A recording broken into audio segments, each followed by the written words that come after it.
I was asked to do so by the late Dr. Ong Chik Chung, then the MP for Bukit Batok.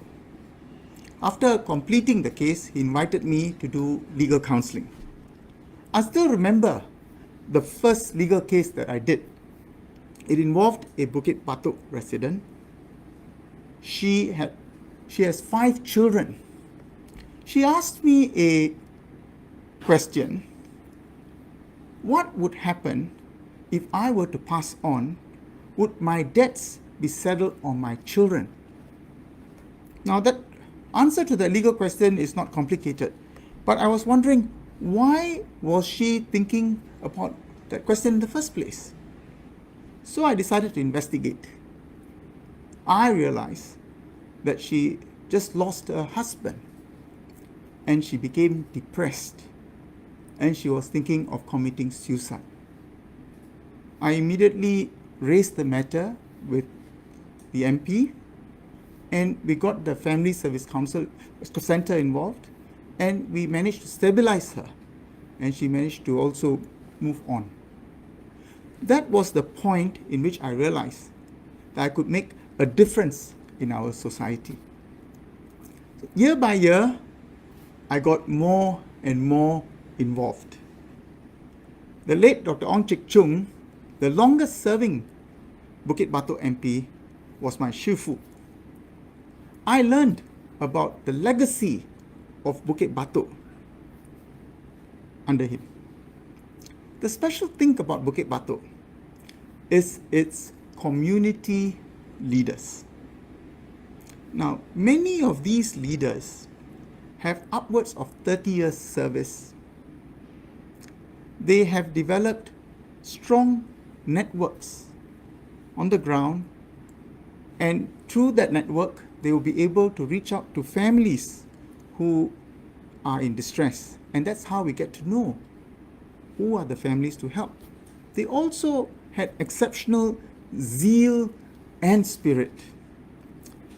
Through their assistance, we had rolled out a number of community programs. One such program is the food and grocery voucher system. In fact, that evolved from a scheme that required our community volunteers to cook every day for our Bukit Batok residents, except for the 15-day Chinese New Year period. Now, that evolved to a food and grocery support scheme where our low-income residents were able to exchange the vouchers for food and grocery at selected outlets. We raised $20,000 per month for this project. Another project is the Dr. Ong Chik Chung Study Awards. These are special awards that are given to children from less privileged background to motivate them, to ensure that they can be the best they can be. Mind you, all these programs are funded by Bukit Batok well-wishers. The ethos of our Bukit Batok community leaders has always been to work very hard for Bukit Batok residents as one team. When I became an MP in 2016, returned by you, we put in place numerous new initiatives to help Bukit Batok residents. I set up a number of task forces: the Community Job Placement Task Force, the Healthcare Task Force, the Mentorship Task Force, the Environment Task Force, and several more. One initiative that I reintroduced in Bukit Batok was Project Breakthrough. This project was aimed to deal with the toughest social welfare cases in Bukit Batok. I learned this from Mr. Lim Boon Heng, who took charge of Bukit Batok after the late Dr. Ong passed away in 2008. I still remember his advice. He told me, when residents have deep cuts, you cannot just give them a handy plus. You need to address the deeper issues. In a sense, this project reminds me of the beginning of my service in Bukit Batok. If I had just given the widow legal advice, she would not be around anymore. So, through this project, I chair a meeting involving representatives from community organizations, from VWOs, from officers of SSO, and several others. We then discuss each case and see how we can provide coordinated care and help to residents.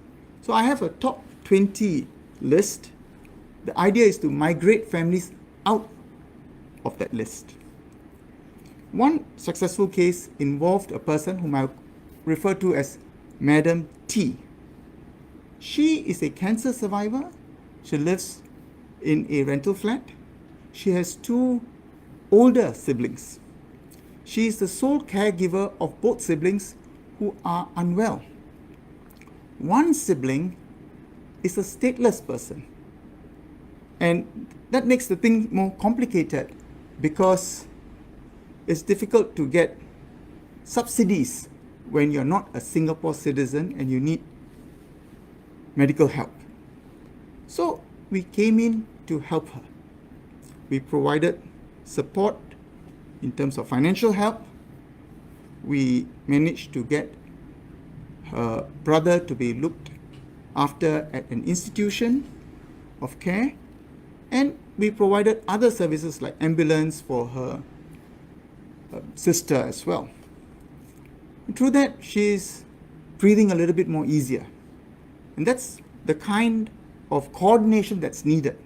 And by the way, her brother became a Singapore citizen too.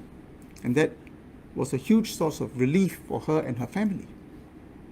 Another example which I wish to share of a community project is the Sharing and Giving program, which involves 500 low-income families in Bukit Batok. Let me share with you how it all started. Several years ago, a representative of a religious organization sent me an email to inform me that he intends to make a distribution of food to the families in rental flats. I thought about it and I invited him instead to partner other religious and community organizations to jointly organize charity projects. And the projects would be timed together with the main celebrations such as Hari Raya Puasa, Christmas, Deepavali, and of course, Chinese New Year. This project involves creation of a supermarket at the location of our rental flats. Our families are given points worth about $50, and they can use these points to redeem what they want. Not only that, we will organize cultural shows and makan, and there will be participation across race and religion. This is quintessentially Singaporean. It's all co-funded by the Bukit Batok organizations as well as the religious organizations. For this general election, you would have seen my manifesto in which a number of projects have been proposed. All the ideas came from you. You wanted to strengthen the health programs that we have in Bukit Batok. You wanted more support for families with mentally challenged members. You wanted more help for less privileged families. You wanted our seniors who are living alone to be specially protected. You wanted us to take better care of our community and make sure that we are more environment conscious. So the projects that I've proposed reflect this. You would have received the flyers. And by the way, to those who say that the guy in this cartoon looks better than me, thank you very much. I said before And let me say once again here, it's not enough to just have a government plan. Bukit Batok must have a strong community action plan. All these programs are internally resourced. We have to raise our own funds, get the right people, get the right partner organizations, and of course, you need a leader to lead all these initiatives. Now, I have that record of service.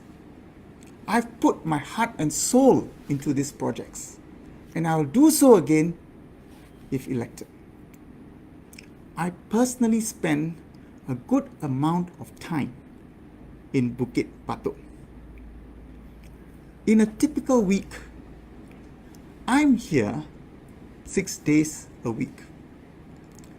I spend the time meeting residents, reviewing programs, chairing meetings with partners, and many, many more. My community leaders who walk with me day in and day out can attest to that. What is required from a member of parliament is hard work and a certain discipline. But that can be done. I'm no stranger to hard work. There could be perhaps one fallout, more white hair and maybe even less hair, but that doesn't matter. I'm already married, so my wife is stuck with me. What is my motivation? It is simple.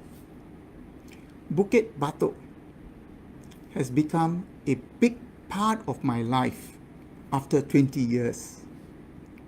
I've grown attached to you and our community leaders. I want to ensure that the Bukit Batok legacy under the stewardship of my predecessors, such as Mr. Chai Chong Yi, the first MP of Bukit Batok, the late Dr. Ong Chik Chung, and Mr. David Ong, is not in any way undermined, but instead strengthened to keep up with the challenges of the future.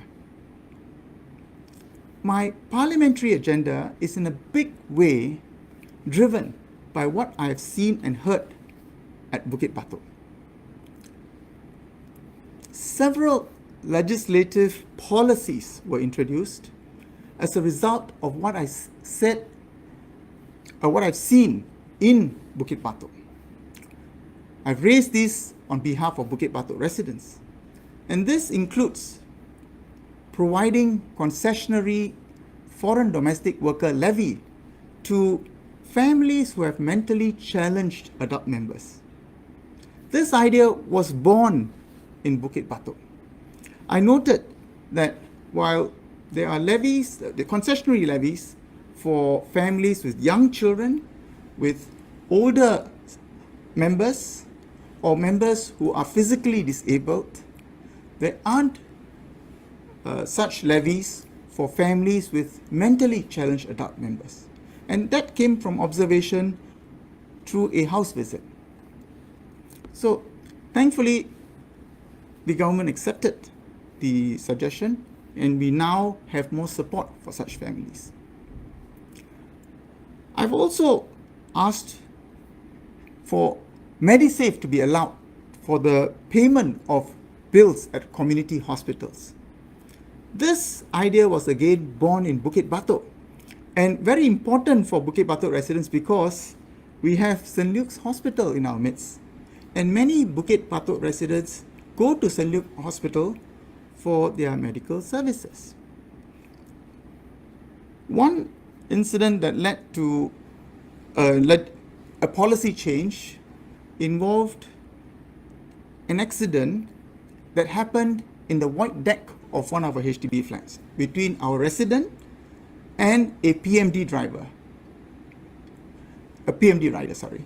And the incident was quite traumatic for the resident. I met her and her husband, who was very livid.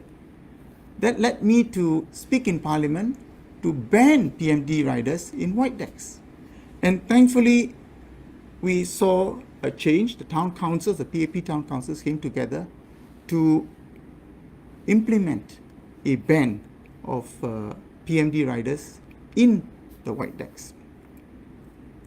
I also spoke on a number of adjournment motions to push for changes in the legislative policies too. I sought better sentencing options for mentally challenged persons, to widen the scope of offences for which a mandatory treatment order may be imposed. I also sought for greater protection for smaller businesses from unfair contract terms with the more muscular landlords or other bigger businesses. Should I get the honour to be returned as your MP, I will continue to actively represent you and your interests in Parliament. This is where my background as a lawyer comes in handy. I'm quite used to reviewing bills and making sure that it accords with the legislative intent. Now, friends, in relation to town council, you have a right to expect that our living environment is conducive and reasonably maintained. Your town council has delivered a number of projects that has improved the livability of the estate. You'll be aware of the number of linkways, the drop-off points that have been built to date, the sprucing up of playgrounds, parks, and several other projects. In the 5-year master plan that was released a few weeks ago, many other projects have been proposed, such as the revamping of Fuji Hill Park, the revitalization of shops at Bukit Batok West, the enhancing of lift safety in more than 300 lifts in Bukit Batok, and so on. I want to repeat what I said before on why I think it's beneficial to Bukit Batok residents, in the event PAP is returned in Bukit Batok, Jurong GRC and Yuhua, to have a town council covering these wards. If we were to do so, we would be able to rely on the wisdom of the elected town councillors, which will include Senior Minister Tharman Shanmugaratnam and Minister Ms. Grace Fu. We will also enjoy the economies of scale, because the town council would be covering about 85,000 commercial and residential units. This is much better than managing 160 blocks in Bukit Batok alone, because you'll be able to deploy more resources and achieve better cost-effective solutions for our Bukit Batok residents. Now, I must acknowledge that our residents wish to see improved municipal services.